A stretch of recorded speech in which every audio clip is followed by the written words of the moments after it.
नमस्कार।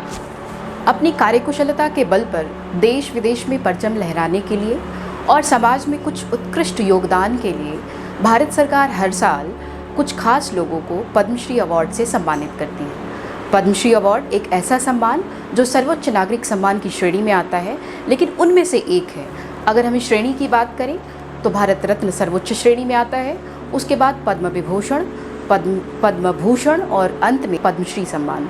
और ये जीवन के विभिन्न क्षेत्रों जैसे कला, साहित्य, संस्कृति, खेलकूद, लोक जीवन, लोक सामान्य, नाटक आदि के क्षेत्र में समाज में उत्कृष्ट कार्य करने वाले लोगों को दिया जाता है। हर साल भारत सरकार गणतंत्र दिवस के अवसर पर ऐसे सम्मानों की घोषणा करती है। और 2019 की अगर हम बात करें तो इस बार चिकित्सा के क्षेत्र में जो सबसे महत्वपूर्ण अवदान के लिए जो सम्मान दिया गया है डॉक्टर संदीप गुलेरिया जी को।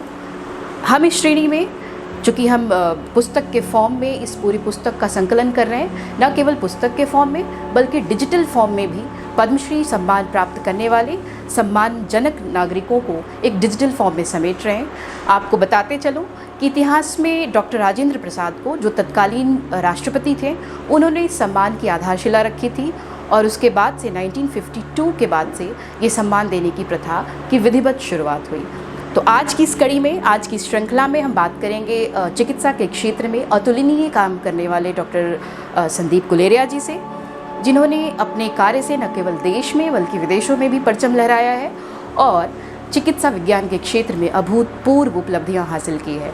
तो आज की कड़ी में हम मिलते हैं डॉक्टर संदीप गुलेरिया जी से। स्वागत है सर हमारे इस कार्यक्रम में, जिसमें हम पद्मश्री से सम्मान प्राप्तकर्ताओं को जोड़ते हैं, उनकी जीवन से जुड़ी कुछ घटनाओं को लेते हैं और न सिर्फ घटनाओं को बल्कि उन्होंने सामाजिक जीवन में क्या उपलब्धियां हासिल की है, इस पे हम चर्चा करते हैं। जैसा कि हम जानते हैं, डॉक्टर संदीप गुलेरिया जी ने चिकित्सा के क्षेत्र में 2019 में पद्मश्री अवार्ड हासिल किया है और इनके महती कार्य के लिए भारत सरकार ने इनको ये अवार्ड और ये सम्मान दिया है। तो आज उन्हीं की ज़बानी और उन्हीं से आज उनकी कहानी। तो इससे शुरुआत से पहले, जैसा कि हम श्रृंखला में हर बार करते हैं, श्रृंखला की शुरुआत से पहले हम कुछ पंक्तियाँ अपनी अतिथि के लिए समर्पित करते हैं। ठीक उसी परंपरा का वहन करते हुए हमने कुछ पंक्तियाँ आपके लिए हम लेकर आए हैं और आपको वो पंक्तियाँ हम समर्पित करना चाहते हैं। इजाज़त हो तो। जी मैम। वो कहते हैं कि हाथों की लकीर बनाकर चले हैं हम, हाथों की लकीर बनाकर चले हैं हम, कंधे पे आसमां उठाकर चले हैं हम, हाथों की लकीर बनाकर चले हैं हम, कंधे पे आसमां उठाकर चले हैं हम, कह दो घनी रात के तमस अंधेरे को कि हथेलियों पर सूरज उगा के चले हैं। तो ये कुछ पंक्तियाँ सर के लिए थी। डॉक्टर साहब आज हमारे साथ हैं और इन्होंने अपना बहुमूल्य समय हमें दिया है। हम इस बातचीत में और ख़ास तौर से इस विशेष श्रृंखला में ये जानने की कोशिश करेंगे कि उन्होंने अपने जीवन में किस तरह की उपलब्धियाँ और किन संघर्षों के साथ और कहाँ कहाँ कैसे कैसे हासिल की। तो एक बार फिर स्वागत है डॉक्टर साहब हमारे कार्यक्रम में। कहते हैं कुछ लोग हमारे इतिहास में और परंपरा में कुछ ऐसे लोग और ऐसे किरदार मिल जाते हैं जो इस धरती पे सिर्फ इसलिए अवतरित होते हैं कि उन्हें कुछ परोपकार का काम करना है, और वो आते ही इसलिए हैं कि उन्हें लोगों को कुछ संवेदनाएं देनी है, लोगों को कुछ सहायता देनी है। तो मैं ये जानना चाहती हूँ कि एक मास्टर संदीप के तौर पे जब आप छुटपन में थे तब से लेकर अब तक का सफ़र, डॉक्टर बनने तक का सफ़र कैसा रहा, किन संघर्षों से गुजरा, और ज़रा शुरुआत से बताएं। तो देखिए, ऐसा है कि मेरा जन्म दिल्ली में ही हुआ था। मेरे फादर डॉक्टर हैं और मेरी मदर एक स्कूल टीचर थी। और क्योंकि मेरे फादर बड़े सक्सेसफुल डॉक्टर थे, ऑल इंडिया इंस्टीट्यूट में ही काम करते थे, तो जब हम लोग बचपन में थे तो हम सब के अंदर उनको काम करते करते देखकर हम सब के अंदर यही इच्छा आई कि हम भी बड़े होकर डॉक्टर ही बने। और इसलिए हमने करीब यंग जीवन में तय कर लिया कि हम आगे जाके डॉक्टरी ही करेंगे। जब मैंने स्कूलिंग अपनी सेंट कोलंबस स्कूल दिल्ली से करी और उसके बाद दिल्ली में एक एग्ज़ाम होता है जिसको पीएमटी बोलते हैं, प्री मेडिकल टेस्ट। उसके द्वारा मुझे university college of medical sciences में एमबीबीएस में एडमिशन मिला। मैंने एमबीबीएस किया और फिर उसके बाद मुझे एमएस मास्टर्स के लिए ऑल इंडिया इंस्टीट्यूट में मैं सिलेक्ट हुआ। मैंने वहाँ मास्टर्स ऑफ सर्जरी किया जी। और वहाँ मुझे इंटरेस्ट ट्रांसप्लांटेशन यानी कि ट्रांसप्लांटेशन में ज़्यादा है, यानी कि जिसमें लोग एक आदमी अपना गुर्दा किसी को दान करता है, उसमें ज़्यादा आया। और ये एक बड़ी ही साइंटिफिक, बड़ी ही स्टिमुलेटिंग ब्रांच मुझे लगी इसके लिए फिर मैं इंग्लैंड गया, जहाँ मैंने काफ़ी समय काटा, बड़ी बड़ी यूनिवर्सिटीज़ में वहाँ काम किया, और लगभग 2002 में मैं वापस आया और ऑल इंडिया इंस्टीट्यूट में मुझे फिर से नौकरी मिली और मैं वहाँ पे काम करता हुआ ट्रांसप्लांट का प्रोग्राम सेट किया और खूब ट्रांसप्लांट्स इंस्टीट्यूट में किए। 2011 में मुझे लगा कि अब मैं प्रोफेसर बन गया हूँ, अब कुछ और पहाड़ चढ़ें, कुछ और देखें बाहर सब कुछ कैसा है जी। तो 2011 में मैंने वॉलंटरी रिटायरमेंट लिया और उस टाइम पे इंद्रप्रस्थ अपोलो हॉस्पिटल मैंने as a senior consultant join किया। ये हमारी पूरी छोटी सी कहानी तो जैसा कि हमने देखा, सर ने अपनी पूरी जर्नी को, पूरी यात्रा को कुछ एक शब्दों में समेट दिया है, और जो बहुत ही, मुझे लगता है हमारे दर्शकों के लिए बहुत ही प्रेरणास्पद रहेगी।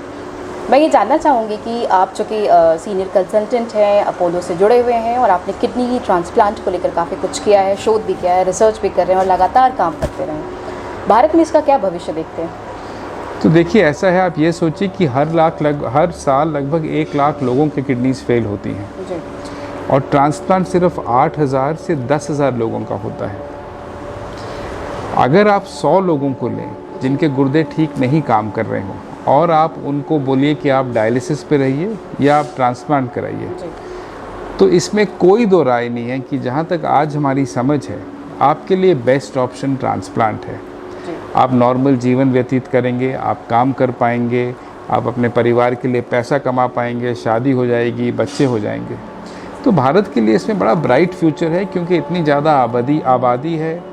दूसरी बात यह है कि किडनी फेलियर जो है वो यंग पीपल को अफेक्ट ज़्यादा करता है भारत में। Young people prime of their lifes, तो उनके लिए transplant is nothing but a boon sir. Exactly, you right, absolutely.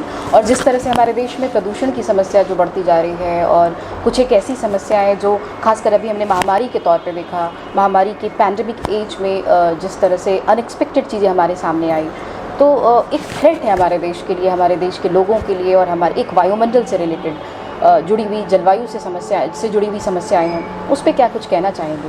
क्या लगता है? देखिए, ऐसा है कि पोल्यूशन का इफ़ेक्ट किडनी पे कम होता है, लंग्स पे ज़्यादा होता है। जहाँ तक इस महामारी का इफ़ेक्ट है, अगर आपके गुर्दे कमज़ोर हैं और आपको कोरोना हो तो आपका क्रिएटिनिन बढ़ सकता है, आप डायलिसिस पे आ सकते हैं। हो सकता है आपको कोरोना हो, आपको हाई डोज स्टीरॉइड्स दिए जाएं, आपको डायबिटीज़ हो जाए और उसके कारण आपका गुर्दा बैठ जाए। तो कोरोना से भी गुर्दा फेलियर करे, किडनी फेलियर का डिजीज़ बढ़ेगा, ट्रांसप्लांट की डिमांड ज़्यादा होगी। और अगर आपका घर में कोई व्यक्ति है जो प्यार मोहब्बत में आपको गुर्दा देना चाहता है, तो इसमें कोई दो राय नहीं है कि आपके लिए बेस्ट ऑप्शन, अगर आप फिट हैं, ट्रांसप्लांट ही रहेगा सर। जी, बहुत बढ़िया। एक बाल्यावस्था में जब मैं थोड़ा आपको आपके पीछे के अतीत पे लेकर जाऊंगी, जब आप छुटपन में थे, आप मास्टर संदीप हुआ करते थे, हमारे दर्शकों को बताएं कि आपका बचपन कहाँ पे था? तो ज़्यादातर मेरा बचपन दिल्ली में ही बीता, मैं दिल्ली में ही पढ़ा, मैंने सारी ज़िंदगी अपनी दिल्ली में ही काटी है। पर मेरी मदर धर्मशाला से थी, तो हम धर्मशाला हर साल लगभग 1 आधे महीने के लिए जाते थे। पठानकोट के पास एक गांव है, तो हम वहाँ जाते थे। पर ज़्यादातर जीवन हमारा दिल्ली में ही पड़ा। I am more of a city boy, मैंने पूरी अपनी ज़िंदगी यहीं काटी है। दिल्ली की एक एक नस को मैं पहचानता हूँ, तो ऐसी कोई। कहते हैं बचपन में कुछ मिथकीय चरित्र होते हैं जो एक बचपन में एक किसी बच्चे को आकर्षित करते हैं। उसका एक सुपर हीरो होता है, वो किसी न किसी सुपर हीरो से आकर्षित होता है, उसकी तरह बनना चाहता है, उसको अपने जीवन में उतारना चाहता है। मैं मानती हूँ कि इसी तरह का एक मिथक, एक सांस्कृतिक जो सुपर हीरो था, मिथकीय चरित्र कहीं ना कहीं आपके इर्द गिर्द भी घूमता होगा बचपन में। कहीं ना कहीं आप भी उसमें खुद को तलाशते होंगे। मैं जानना चाहती हूँ कि आपको कौन सा वो मिथकीय चरित्र जिसने बहुत प्रभावित किया और जिसकी तरह आप बनना चाहते? तो 2 लोग थे जिन्होंने मुझे बहुत प्रभावित किया। एक तो था, my first super hero was my father. My father is been मेरे लिए बड़े ही सुपर हीरो रहे हैं। He has shown me the way. मैं बड़ा उनको, मैं अभी भी आज भी वो ही इज़ अलाइव, मैं बड़ा आभारी रहता हूँ, क्योंकि उन्होंने मुझे दिखाया है कि ज़िंदगी आदमी को कैसे जीनी चाहिए। हमेशा सिंप्लिसिटी और में रहना चाहिए। और दूसरा एक ट्रांसप्लांट सर्जन थे, टॉम स्टार्जिल, जिनको मैं सिर्फ ज़िंदगी में 2 या 3 बारी मिला हूँ, पर उनके काम से मैं बड़ा प्रेरित हुआ हूँ। तो मैं उन दोनों से बहुत ही ज़्यादा प्रेरित रहा सर। वो आपके जीवन के प्रेरणा स्रोत बने? बिल्कुल सर। जैसा कि हम देख सकते हैं, डॉक्टर साहब ने बताया कि इनके जीवन के प्रेरणा स्रोत 2 मिथकीय चरित्र नहीं बल्कि 2 जीवन चरित्र थे जिनसे इन्होंने प्रेरणा ग्रहण किया। हमने डॉक्टर के तौर पे इनको बहुत कुछ देखा है, इनका सार्वजनिक जीवन देखा है, इनको हमने खबरों में देखा है, टीवी में देखा है, डिजिटल मीडिया में देखा है, और एक अपोलो में डॉक्टर के तौर पे, एक सीनियर कंसल्टेंट के तौर पे भी देखा है। लेकिन आज हम चर्चा करेंगे इनकी संवेदना को छूती हुई कुछ चरित्रों को, कुछ पहलुओं को, और हम बात करेंगे कि एक सामान्य जीवन में डॉक्टर संदीप कैसे हैं, सोशल वर्क फ्रंट पे वो क्या कुछ कर रहे हैं, एक सामान्य संदीप कैसे है अपार्ट फ्रॉम दिस डॉक्टर के तौर से इतर हम होकर देखें तो देखिए ऐसा है कि सामान्य फ्रंट पे ये है कि अगर आप कभी भी किसी को देखें जिसके गुर्दे फेल हो गए हैं, उसको दो दिक्कतें बड़ी हैं। सबसे बड़ी दिक्कत तो ये है कि उसके पास पैसे की कमी है, तो जितनी हम उसको हेल्प कर सकते हैं हम करते हैं। इस बार में हमने एक फाउंडेशन भी शुरू किया था जिसमें भी help a number of patients. दूसरा ये है कि देखिए मरीज़ को क्या ज़रूरत है, मरीज़ को ज़रूरत है कि कोई उसकी दर्द समझे, कोई उसकी दर्द सुने और उसको हेल्प करने की कोशिश करे। और देखिए मरीज़ ठीक रहे, ट्रांसप्लांट ठीक हो, ठीक ठाक घर जाए, आपको दुआएं दे, इससे बड़ा और कुछ नहीं हो सकता। So that's the biggest gift आपको, आप ऐसा मानते हैं? बाकी राइट। तो हमने देखा कि दुआओं का असर बहुत ज़्यादा होता है, और ये यकीन करते हैं कि जब मरीज़ दुआ देकर जाते हैं तो इनके लिए इनकी जीवन की उपलब्धियाँ और बढ़ जाती हैं।